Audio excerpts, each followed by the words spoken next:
na próxima semana. Ele pediu É, para nós estudar, dar uma olhada lá que isso, ele deve né? tentar Nessa em grupo. parte do ensaio de tração, é, vai se agendar aí para que vocês possam, porque isso aí tem que fazer no laboratório, né?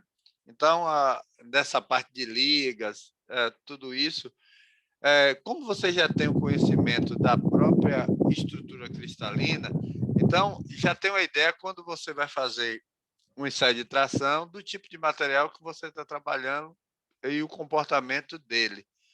A gente vai estar vendo aqui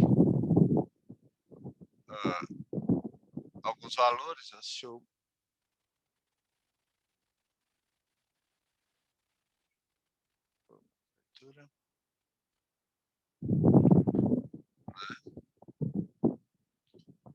É, a gente tem um pouquinho de tempo aqui, vamos ver aqui sobre essa parte aqui, né? A curva de tensão deformação convencional ou de engenharia. Você vê que uma das fórmulas para você descobrir a tensão convencional, na verdade, ela é dada em Pascal. A tensão é como se fosse a pressão sofrida. Então, como é que você faz a tensão convencional? Você precisa saber a força aplicada, no caso, a força aplicada aqui é o peso, sobre, né, a área inicial. Na verdade, a área inicial vai depender da secção. Se você tem um algo circular, você tem uma área circular para você calcular essa área, ou ela dá pronta, ou, no caso aqui, como ela é circular, seria πr ao quadrado. Você calcularia aí. Então, onde essa tensão convencional, né, é o sigma C, que é dado em Pascal, o peso, a carga aplicada, é dada, como a gente já falou em aulas anteriores, que o peso é uma força, certo? Então, e você também tem aqui a deformação convencional, né? Epsilon C. Você tem o Epsilon C, e aí como é que eu sei? Como é que eu calculo? Você vai pegar o comprimento final, né? O comprimento de referência, você vê aqui o comprimento de referência, ele vai ter um ponto de onde eu calculo, né? O comprimento de referência e depois o comprimento de referência para a carga P aplicada. Ou seja, então, essa variação entre os comprimentos é o que a gente chama de alongamento. Você tinha, então, a peça, ela aplica-se uma força, então, esse material, o que é que acontece? Você vê que a área dele diminui, né? Que ele vai esticando esse material. Então, sofre alongamento. Você vê que ele é adimensional. Por quê? Você está dividindo comprimento por comprimento. Então, você vai anular metro com metro, então você chega justamente numa deformação convencional, que é dado por essa fórmula bem simplesinha aí, que é justamente a diferença entre a área final inicial sobre a área final. E os valores sempre vai ser menor que 1, porque você vai diminuir entre 0 e 1. Aqui você vê a curva de tensão da formação convencional de engenharia, né? Que você vê. Ele vai ter o ângulo, né? A função inversa para você saber o ângulo é o arco tangente que a gente vai estar vendo sobre ele daqui a pouco. Então, você tem várias regiões aqui. Você tem a região de deslizamento de discordância, que é essa aqui. A região do comportamento elástico. Comportamento elástico, gente, é um ponto que você coloca um peso, né? Você aplica ali, se ele tem um comportamento elástico, ele retorna para a fase inicial sem que haja deformação. Então, todo material ele vai ter um ponto ali onde ele vai e retorna, sem que haja deformação. Então, há 4 regiões de comportamento distinto, né? De 0 a A, aqui, ó, do inicial até o ponto A, é a região de comportamento elástico, é isso que eu falei. É justamente até onde ele vai e retorna para sem que haja deformação. Ele consegue voltar para o estado inicial. De A a B é a região de escoamento das discordâncias. Justamente ali, ó, de A a B. De B a F, toda essa curva aqui, é a região de comportamento plástico. Eu tenho a região de comportamento elástico, a região de escoamento e a região de comportamento plástico. O processo de ruptura tem início em U, quando ele chega aqui ao início da ruptura, e até partir, né, que é em F, que é onde vai acontecer a ruptura total desse material. Região de comportamento elástico, é aquilo que eu falei lá para vocês. Ó. Quando a amostra de material solicitada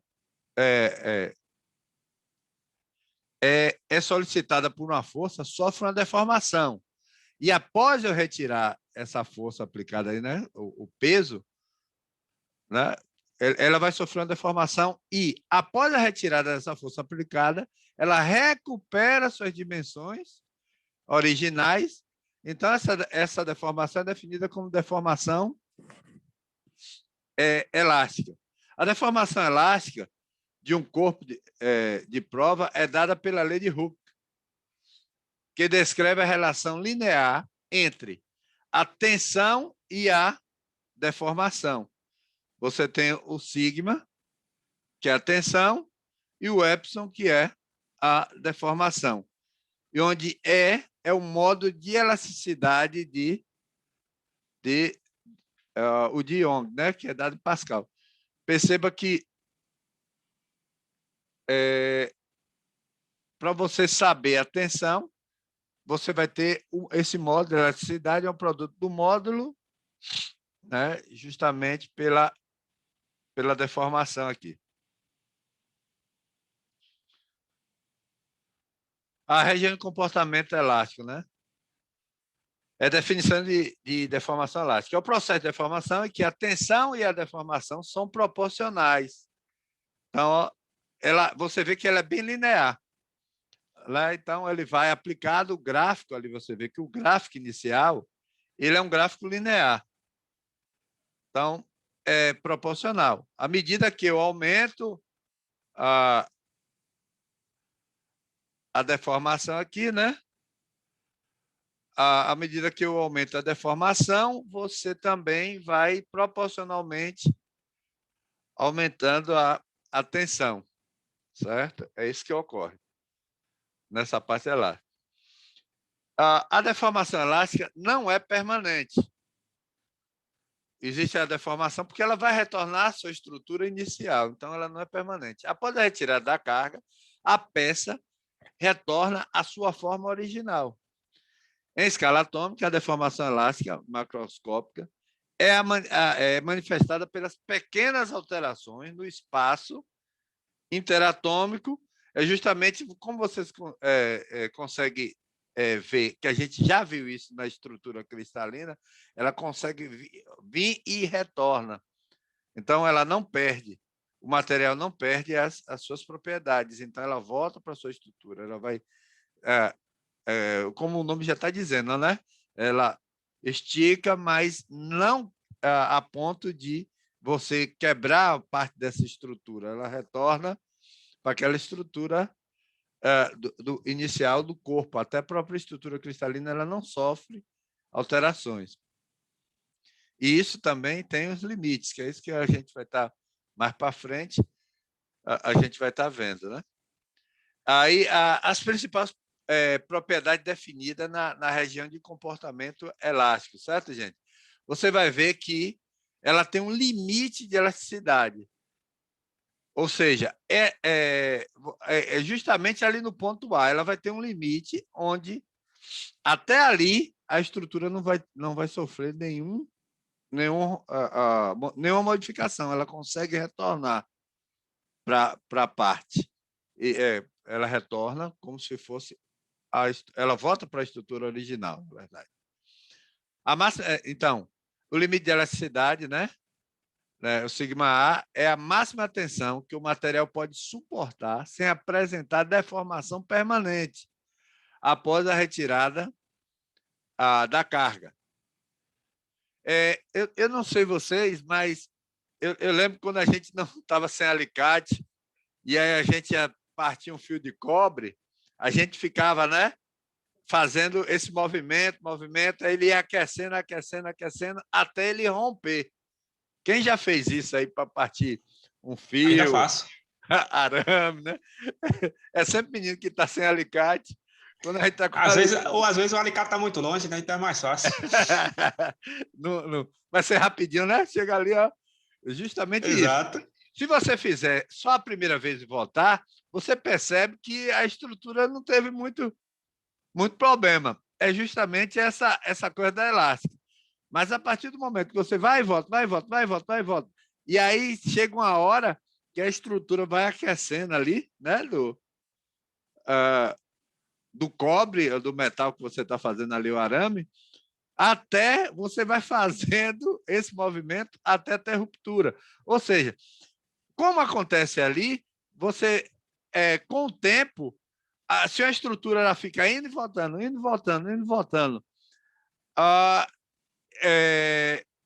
pode haver uma ruptura nesse material. Aí você entende bem o que é que acontece, né? Que, por exemplo, tem estruturas que ela já é feita ali no estádio de futebol, vocês veem, né? Que ela dá aquela baixada na estrutura, mas retorna. Então, ela não ultrapassa esse limite aí, ó, de elasticidade. Então, ela não sofre deformação.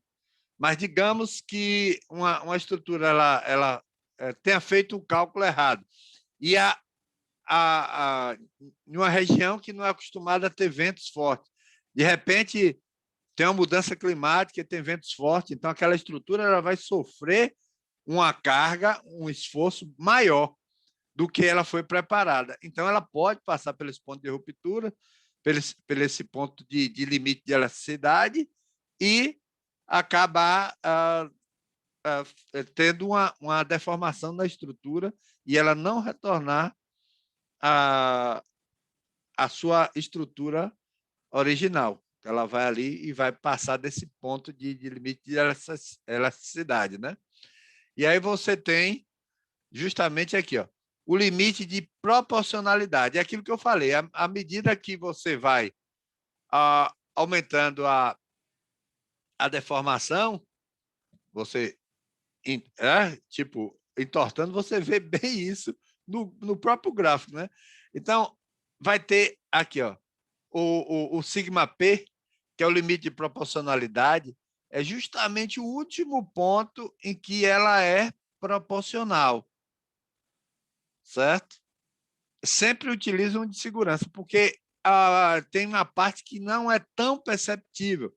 Então, a gente vai até onde tem esse limite aqui, que é o sigma P, que é o limite de proporcionalidade, a máxima tensão acima do qual o material não mais obedece à lei de Hooke. Ele volta para a parte elástica ali, né?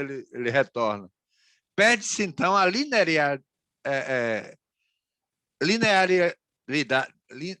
linearidade entre a tensão e deformação. Você vê que o gráfico vai linear, ele já começa a dar uma modificada. Justamente isso. Então, você tem esse limite quando você olha no gráfico, né? Então, para cada material, ele vai ter esse limite.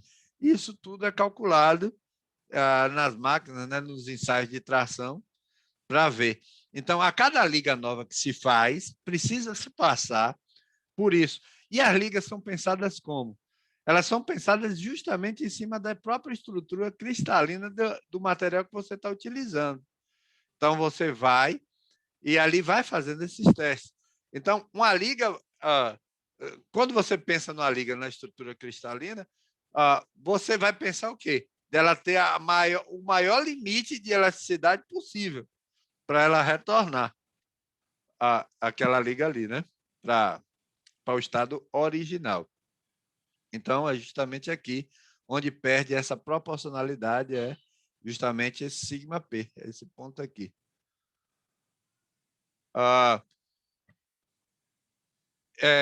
O modo de elasticidade, né? O de Young. Nós, da indicação da rigidez do material, e depende fundamentalmente das forças de ligações interatômicas, justamente na parte de cristalina que a gente viu aqui. Então, como é que eu sei, como é que eu calculo esse módulo de elasticidade de Young? Certo? Vocês viram lá anteriormente que a tensão é o produto justamente de módulo de elasticidade pela deformação, certo?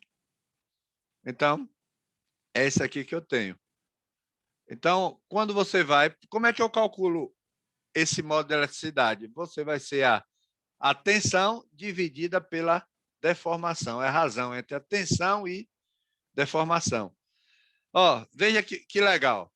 Como é que eu calculo a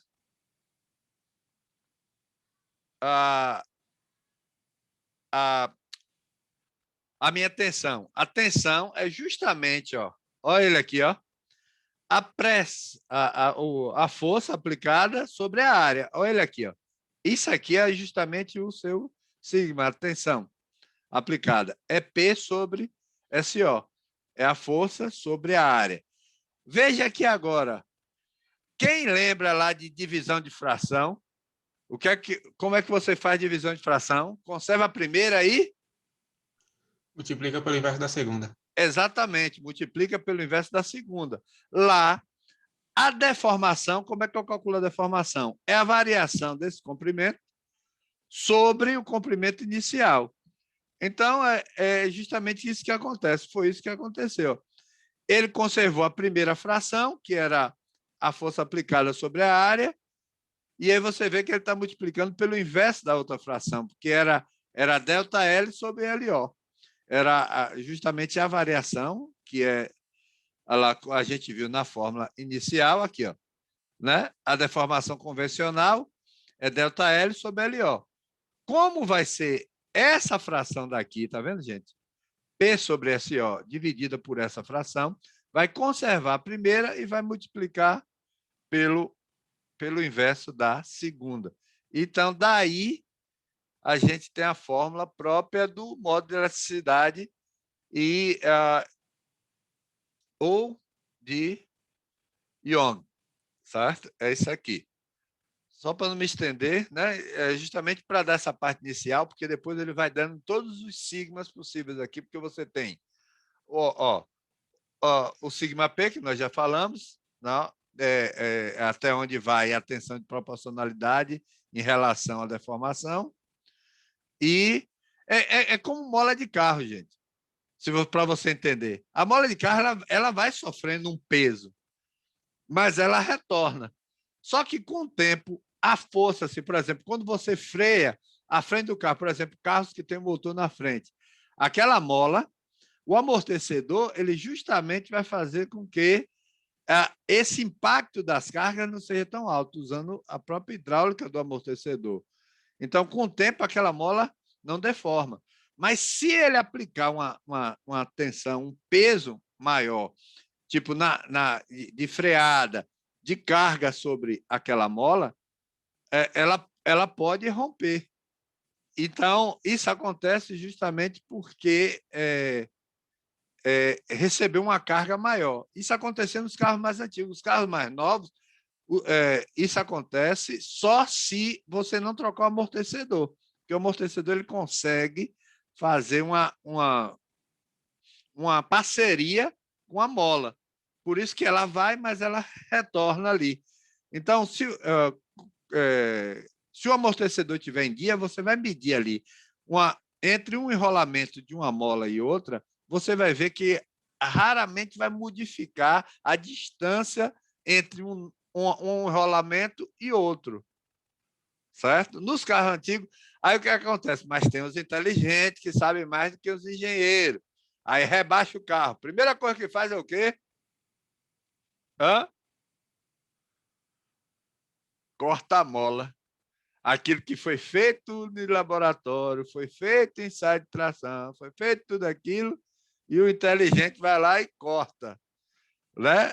Então, vai modificar a estrutura do elemento que você está usando, porque aquilo ali foi calculado justamente para suportar dentro daquela dimensão, em combinação com o amortecedor.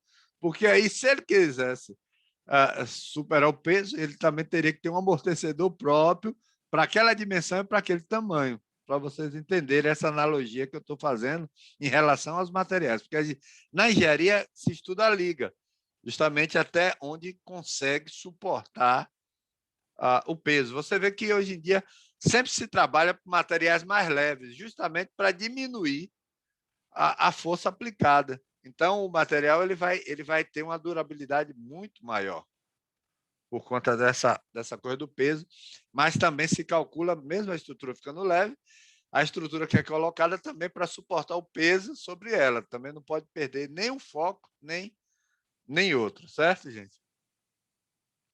Então, está aqui as curvas. Sobre isso, eu não vou me alongar. Né? Então, a gente vai justamente aqui. Você vê que até aqui ela vai a deformação e a tensão, ela vai de maneira linear, mas vai chegar um momento, né? Aqui, ó, o diagrama esquemático é a tensão e deformação mostrando a deformação elástica, linear para o círculo de carga e descarga. Você vê que ela vai linearzinha aqui, ó. Então, ele retorna para a estrutura original. Já isso aqui, né, é o diagrama esquemático de tensão e deformação mostrando um comportamento elástico não linear, mas ele tem uma curva bem aproximada aqui, ó. Ele vai tangenciar em um ponto e em outro.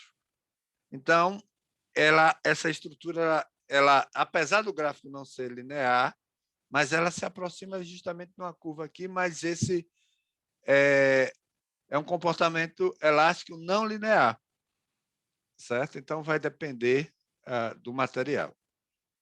Então, gente, essa é uma introduçãozinha, a gente não teve o tempo, porque eu queria falar justamente dos outros sigmas, né, que a gente vai ter aqui, ó, dessa região de comportamento elástico. Então, Paulo vai estar falando na próxima aula, ele vai estar complementando isso aqui, certo, gente? Mas é bem interessante esse primeiro começo aí, já dá para vocês entenderem um pouco do que a gente está falando, certo? Acho que vai acabar ficando para tu na terça, porque segunda tem ensaio. Segunda tem ensaio, né? Tomara que seja para mim, porque aí eu já faço minha tabelinha e dou para vocês prontinha lá de cada sigma, de cada fórmula. Vocês vão ver que se você sabe, então fica mais rápido na hora até de fazer as contas. Então, por hoje é o que a gente pode dar, né? Já está perto de dar 10 horas. Agradeço a vocês a participação, de ver também a live, que foi importante, que ele fala justamente da extensão, fala dessa parte toda em relação ao curso, de como o curso foi montado, né? Pensando, ele tem um centro que ele pega todas as engenharias, depois ele difunde para suas áreas aí específicas, né, gente? E é isso que a gente está mostrando para vocês. Né? Um abraço a todos e lembre-se que segunda-feira também vocês têm que apresentar a Paulo a parte de imperfeições, ok?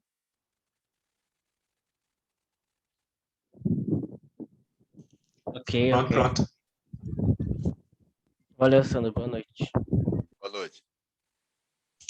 Valeu, Sandro.